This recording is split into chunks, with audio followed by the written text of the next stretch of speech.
जय श्री राम दोस्तों, welcome to my YouTube channel secretive astro. दोस्तों आज हम बात करने वाले हैं second lord in sixth house, यानी कि दूसरे घर का स्वामी अगर छठे घर में जाके बैठेगा तो क्या कंडीशन बनेगी हमारी कुंडली के अंदर, इसके बारे में आज हम बात करेंगे दोस्तों। लेकिन उसके पहले मैं आपको बता दूं कि अभी तक हमारी एस्ट्रोलॉजी की टोटल 65 क्लासेस कंप्लीट हो चुकी हैं। आज ये जो हमारी क्लास है ये क्लास नंबर 66 है दोस्तों। तो अगर आपने पिछली क्लासेस को नहीं देखा है तो मैं आपको रिक्वेस्ट करूँगा कि उन क्लासेस को ज़रूर से देखिए, तभी आपको स्टेप बाय स्टेप चीज़ें समझ में आएँगी दोस्तों। तो सबसे पहले दोस्तों हम देख लेते हैं कि सेकंड लॉर्ड जो है सिक्स्थ हाउस में कैसे जाएगा। तो ये जो सेकंड हाउस है, इस सेकंड हाउस के अंदर जो भी राशि पड़ी होगी 1 से 12 तक, 1 से 12 तक जो भी राशि यहाँ पे होगी, फॉर एग्ज़ाम्पल यहाँ पे 5 नंबर राशि होगी तो उसका मालिक हो जाता है सन। तो सेकंड में अगर 5 नंबर साइन पड़ा हुआ है और यहाँ पे छठे घर में सन बैठा हुआ है तो हम बोलेंगे सेकंड लॉर्ड जो है सिक्स्थ हाउस में है। इसी तरह जो भी राशि सेकंड हाउस में होगी उसका मालिक मैंने लिखा हुआ है, तो वो मालिक अगर यहाँ पे जाके बैठता है तो सेकंड लॉर्ड सिक्स्थ हाउस में है, ऐसा हम समझ के चलेंगे। और दोस्तों जब भी सेकंड लॉर्ड अपने घर से जाएगा यानी कि सेकंड हाउस से जाएगा तो उसके साथ-साथ जुपिटर एंड वीनस की एनर्जी भी वो अपने साथ लेके जाएगा। क्यों जाएगा? क्योंकि जुपिटर एंड वीनस जो है सेकंड हाउस के कारक होते हैं। वहीं पे जब हम बात करें यहाँ से अगर जुपिटर वीनस उठ के जा रहे हैं तो कहाँ जा रहे हैं? सिक्स्थ हाउस में जा रहे हैं। तो सिक्स्थ हाउस में कारक कौन है? सिक्स्थ हाउस के जो कारक होते हैं सैटर्न एंड मार्स कारक होते हैं, इसीलिए सिक्स्थ हाउस इतना अच्छा नहीं माना जाता। क्योंकि यहाँ पे कारक देखिए सैटर्न को दिया गया है यहाँ पे कारकत्व और यहाँ पे मार्स को दिया गया है ना? तो कहीं न कहीं यहाँ पे जुपिटर एंड वीनस की एनर्जी जो है सैटर्न एंड मार्स से जाके मिलने वाली है। तो अब हम बात कर लेते हैं दोस्तों कि सेकंड लॉर्ड अगर सिक्स्थ हाउस में होगा तो क्या-क्या कंडीशंस आपको देखने को मिल सकती हैं। तो ऐसे लोगों को बेनिफिट हो सकता है दूसरों के कॉन्फ्लिक्ट से, यानी कि दूसरों के लड़ाई झगड़े से ऐसे लोगों को कई बार जो है प्रॉफिट हो जाता है, यानी कि बेनिफिट्स हो जाते हैं कई बार। और ये लोग दूसरों की वेल्थ को प्राप्त भी कर सकते हैं। दूसरों की वेल्थ की प्राप्ति ऐसे लोगों को हो सकती है जिनका सेकंड लॉर्ड जो है सिक्स्थ हाउस में होता है। लेकिन दोस्तों मैंने जो अपने लाइफ में चार्ट्स देखे हैं उसमें सेकंड लॉर्ड सिक्स्थ हाउस में जब मैंने पाया है तो ऐसे लोगों का जो स्पीच होता है ना, ये बहुत थोड़ा-सा खराब देखा जाता है।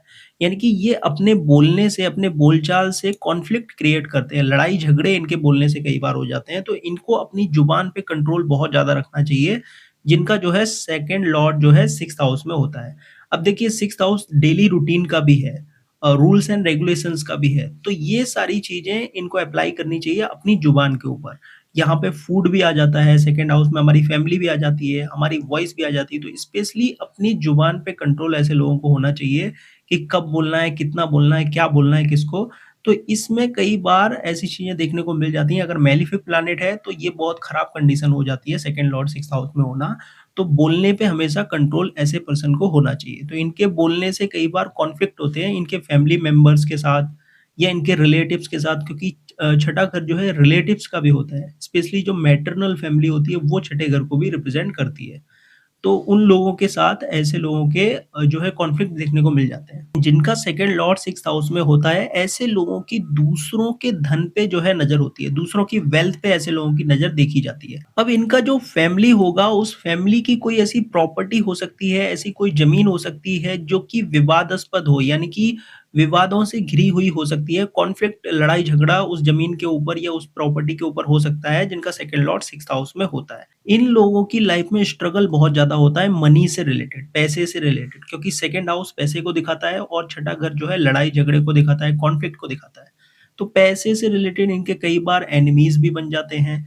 ये लोग काफ़ी सारे कॉम्पिटिशन्स अपनी लाइफ में ये लोग फेस करते हैं पैसे से रिलेटेड, यानी कि पैसा अगर अर्न करना है, मनी अगर अर्न करना है, अगर ये खराब कंडीशन में है, तो कई सारे कॉम्पिटिशन से इनको गुज़रना पड़ता है जिनका सेकंड लॉर्ड सिक्स्थ हाउस में होता है। यानी कि काफ़ी स्ट्रगल्स होते हैं मनी अर्न करने के लिए और इनको कई सारे लॉसेस भी देखने को मिल जाते हैं कई बार, और इनके एनिमीज़ भी बहुत सारे हो जाते हैं जिनका सेकंड लॉर्ड सिक्स्थ हाउस में होता है, और एनिमीज़ भी इनके कई बार मनी मैटर्स में होंगे। यानी कि पैसे से रिलेटेड कई बार इनके जो है एनिमिटी किसी के साथ हो जाती है। ये लीगल इश्यू भी काफ़ी ज़्यादा फेस करते हैं जिनका सेकंड लॉर्ड सिक्स्थ हाउस में होता है, स्पेशली अगर खराब कंडीशन में है तो ये चीज़ ज़्यादा क्रॉनिक लेवल पे आपको देखने को मिल जाएगी। लेकिन अगर अच्छी कंडीशन में है तो इस तरह की हर एक सिचुएशन को ये लोग विन ओवर कर जाते हैं, यानी कि चाहे इनके सामने एनिमी आ जाए या कोई इनका कॉम्पिटिटर आ जाए, ये हर किसी को हैंडल करने की क्षमता रखते हैं। बहुत अच्छे से ये लोग हैंडल कर लेते हैं अगर एक अच्छी कंडीशन में है।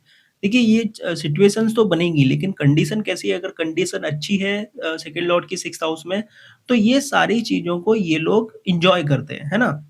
कि इनके सामने एनिमी आए या कॉम्पिटिटर कोई आए, ये हर तरह के कॉम्पिटिशन को एक्सेप्ट भी कर लेते हैं, अगर अच्छी कंडीशन में तो। लेकिन खराब कंडीशन में है तो कई बार बहुत ज़्यादा परेशान हो जाएँगे। और दोस्तों खराब कंडीशन में होगा तो डेब्ट यानी कि कर्ज़े बहुत ज़्यादा, लोन बहुत ज़्यादा ऐसे लोगों के हो सकते हैं। ये लोग लोन की वज़ह से बहुत ज़्यादा लॉसेस इनकी लाइफ़ में देखने को मिल सकते हैं।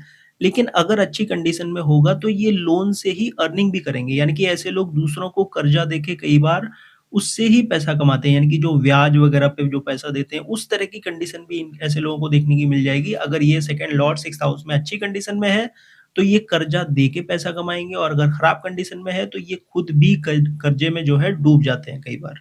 ऐसे लोगों की लाइफ में दोस्तों लीगल प्रॉब्लम्स बहुत ज़्यादा देखने को मिल जाते हैं। इनके एनिमीज़ जो हैं, इनके रिलेटिव में, इनके फैमिली मेंबर में कई बार इनके एनिमीज़ बन जाते हैं, इनके दुश्मन बन जाते हैं। और दोस्तों इनकी जो फैमिली होगी या इनके जो रिलेटिव्स होंगे, वो भी कर्ज़े में कई बार डूबने को देखने को मिल सकते हैं आपको, कि कई बार इनका फैमिली है या इनके जो रिलेटिव्स हैं या इनका जो ननिहाल है, जो मैटरनल फैमिली है, वो कर्ज़े में डूबी हुई है, ऐसा भी देखने को आपको मिल जाएगा।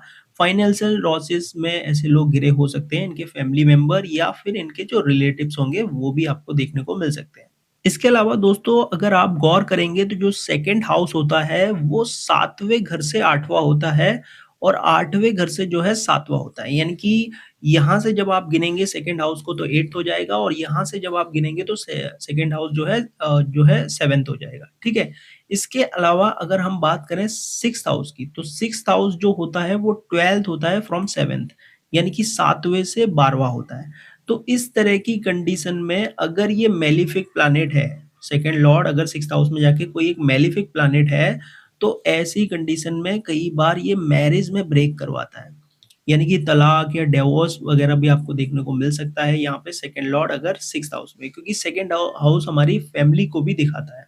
तो कहने का मतलब मैरिज या रिलेशनशिप में अच्छी खासी प्रॉब्लम्स भी देखने को मिल सकती है इस कंडीशन में। अब ऐसे लोगों के अंदर स्किल होती है बार्गेनिंग करने की।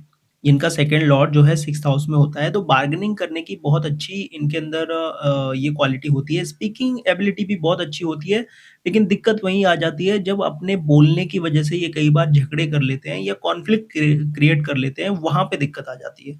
अब ऐसी कंडीशन में जिनका सेकंड लॉर्ड 6th हाउस में होता है, ये कई बार झूठे भी देखे जाते हैं, यानी कि झूठ बोलने वाले प्रवृत्ति ऐसे लोगों की हो सकती है जिनका सेकंड लॉर्ड 6th हाउस में है। अब ऐसे लोग जिनका सेकंड लॉर्ड जो है 6th हाउस में होता है, तो ऐसे लोगों को सफ़र करना पड़ सकता है बीमारियों से, डिज़ीज़ेज़ से। क्योंकि सेकंड हाउस कहीं न कहीं सेकंड हाउस जो होता है मारक भी होता है, और छठा घर तो बीमारियों का होता ही है।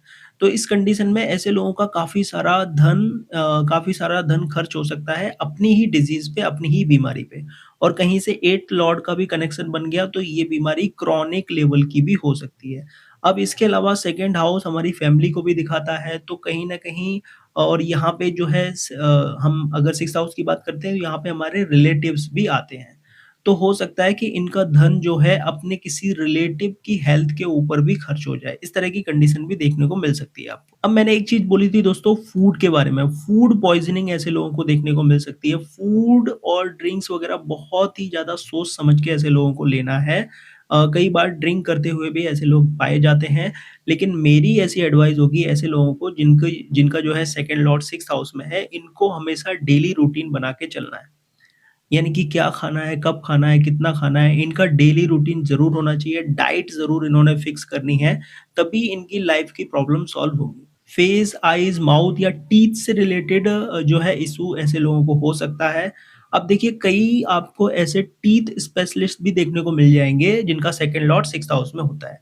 तो बहुत अच्छे डॉक्टर भी देखने को मिल जाते हैं, आई यानी कि आँखों के स्पेशलिस्ट भी आपको देखने को मिल जाएँगे जिनका सेकंड लॉर्ड जो है 6th हाउस में होता है। तो कहीं न कहीं वो चीज़ यूटिलाइज़ हो जाती है।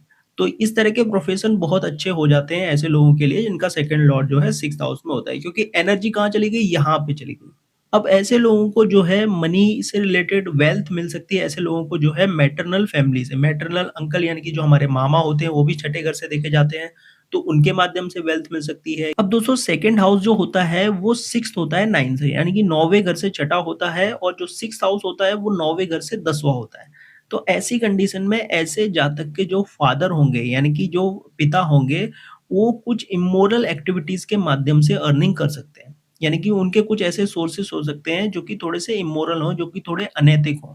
ऐसी चीज़ें भी देखने को मिल सकती हैं यहाँ। और दोस्तों जो जातक खुद होता है, उसके इमोरल एक्टिविटीज़ के माध्यम से अर्निंग के सोर्सेस बन सकते हैं। जैसे किसी तरह का कोई एडिक्शन का सामान है, वो उस तरह का बिक्री करते हैं, उस तरह का सामान अगर बेचते हैं, तो इस तरह की चीज़ों से ऐसे लोगों को कहीं न कहीं प्रॉफ़िट देखा जाता है। इमोरल एक्टिविटीज़ जो कि दुनिया के लिए हैं, लेकिन ये वहाँ से अर्निंग कर सकते हैं। अब देखिए 6th हाउस जो होता है, वो 2nd हाउस से 5th होता है। यानी कि दूसरे घर से जब आप गिनेंगे 6th हाउस को, तो दूसरे घर से जो है 5वाँ होता है।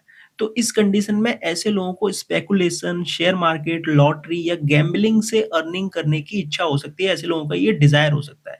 लेकिन सावधान हो जाना चाहिए ऐसे लोगों को कि इस तरह की कंडीशन में ऐसे लोगों का बहुत ही बड़ा लॉस हो सकता है दोस्तों। क्योंकि जो शेयर मार्केट होता है, वो कहीं न कहीं 5th हाउस से कनेक्टेड होता है और वहाँ की जो अर्निंग होती है, जब तक 8th हाउस सपोर्ट नहीं करेगा, तो वहाँ से आप प्रॉफ़िट जनरेट नहीं कर सकते। तो यहाँ पे अगर 5th हाउस और 8th हाउस को देखे बिना अगर आपने इन चीज़ों के पीछे अगर अपना पैसा खर्चा किया, तो आप बहुत बड़े कर्ज़े में भी जा सकते हैं। तो इस तरह की चीज़ों से बहुत ही सावधान रहना है ऐसे लोगों को। अब प्रोफ़ेशन की दोस्तों अगर हम बात करें तो 6th हाउस जॉब का होता है, तो 2nd लॉर्ड का 6th हाउस में आना ऐसे लोगों के लिए जॉब करना बहुत अच्छा है। या किसी भी अगर खुद का भी वर्क हो तो उसको भी सर्विस समझ के करना करना चाहिए ऐसे लोगों को, यानी कि उसको भी जॉब की तरह समझ के चलना है ना? तो सर्विस सेक्टर से ये लोग जुड़े हुए हो सकते हैं। ये हॉस्पिटल में वर्क करें तो बहुत अच्छा है, क्योंकि 2nd लॉर्ड 6th हाउस में बैठ के 12th हाउस को देखता है, यानी कि हॉस्पिटल को देखता है। क्योंकि 12th हाउस जो है हमारे हॉस्पिटल को दिखाता है। तो हॉस्पिटल से रिलेटेड वर्क ऐसे लोग कर सकते हैं, मेडिसिन से रिलेटेड वर्क कर सकते हैं, मेडिकल ऐसे लोगों का हो सकता है, वो भी बहुत अच्छा इनके लिए होगा। डॉक्टर ऐसे लोग पाए जाते हैं, लॉयर पाए जाते हैं, लोन से संबंधित कोई भी वर्क ऐसे लोग कर सकते हैं, उसमें इनका प्रॉफ़िट होता है। कोर्ट वगैरह में वर्क ये लोग कर सकते हैं, लीगल मैटर्स से जुड़े हुए हो सकते हैं। इसके अलावा डेली रूटीन से रिलेटेड कोई भी वर्क ये लोग करेंगे, जिसमें फॉर एग्ज़ाम्पल ये लोग किसी को डाइट सजेस्ट कर सकते हैं। तो डाइट एक्सपर्ट ये लोग हो सकते हैं, फूड रिलेटेड वर्क कर सकते हैं, यानी कि फूड से रिलेटेड कोई सर्विस या कोई जॉब कर सकते हैं ऐसे लोग। बैंक फाइनेंस में हो सकते हैं, बैंकर ऐसे लोग हो सकते हैं, अकाउंटेंट ऐसे लोग हो सकते हैं, पेट्स या एनिमल्स के माध्यम से बहुत अच्छी ये लोग अर्निंग कर सकते हैं। डेली रूटीन में ऐसे लोगों को जिम वगैरह भी करना चाहिए, या जिम से रिलेटेड प्रोफ़ेशन भी ये लोग कर सकते हैं। इसके अलावा किसी भी तरह का कॉम्पिटिशन से रिलेटेड ये लोग वर्क कर सकते हैं। तो ये थी दोस्तों आज की वीडियो। अगर आपको हमारी वीडियो पसंद आई हो तो लाइक कीजिए, शेयर कीजिए, सब्सक्राइब कीजिए हमारे चैनल को। Thank you so much. जय श्री राम।